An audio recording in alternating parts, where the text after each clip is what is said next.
বিশেষ করে জমিদার প্রথার বিরুদ্ধে শোষিত বাঙালি মুসলমান এবং নিম্নবর্গের হিন্দুদের সংগ্রামের স্মরণ এই সনদের পটভূমিতে পুরোপুরিভাবে অনুপস্থিত। পাশাপাশি এর ধারাবাহিকতায় 47-এর দেশভাগের আন্দোলন এবং এর অস্তিত্বকে স্পর্শই করা হয় না এই প্রস্তাবিত খসড়া সনদের পটভূমিতে।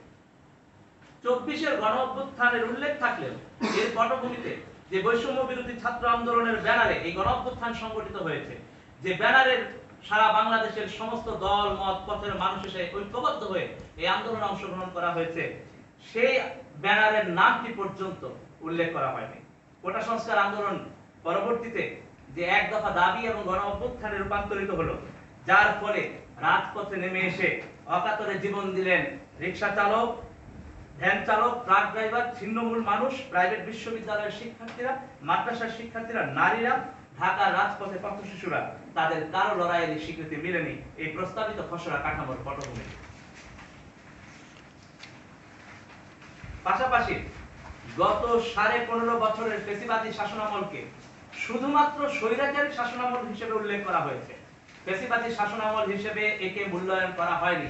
আপনারা জানেন সারা বাংলাদেশ জেগে উঠেছিল ফ্যাসিবাদী শাসন ব্যবস্থার বিলোপ সাধনের আহ্বানে। সুতরাং ফ্যাসিবাদের বিরুদ্ধে লড়াইকে শুধুমাত্র স্বৈরাচারী শাসনামল বলে উল্লেখ করা এই আন্দোলনের ম্যান্ডেটকেই প্রশ্নবিদ্ধ করা বলে আমরা মনে করি।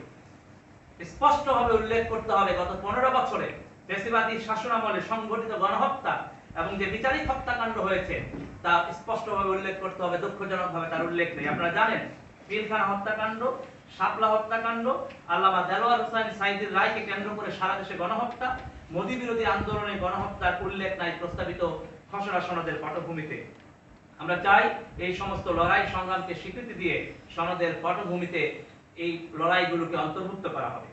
প্রস্তাবিত কাঠামোর ভাষা ও শব্দ চয়ন থেকে এটা স্পষ্টভাবে প্রতীয়মান হয় যে জুলাই সনদ কোনো আইনি দলিল নয়, বরং শুধুমাত্র কিছু সুপারিশ ও প্রতিশ্রুতির সংকলন হতে যাচ্ছে। জুলাই সনদের নামে এই ধরনের রাজনৈতিক বিবৃতি যার কোনো আইনগত বাধ্যবাধকতা নেই এবং রাষ্ট্রীয় কাঠামোয় যার কার্যকর প্রয়োগের নিশ্চয়তা নেই, এমন কোনো ভোতা আপোষকে আমরা প্রত্যাখ্যান করছি।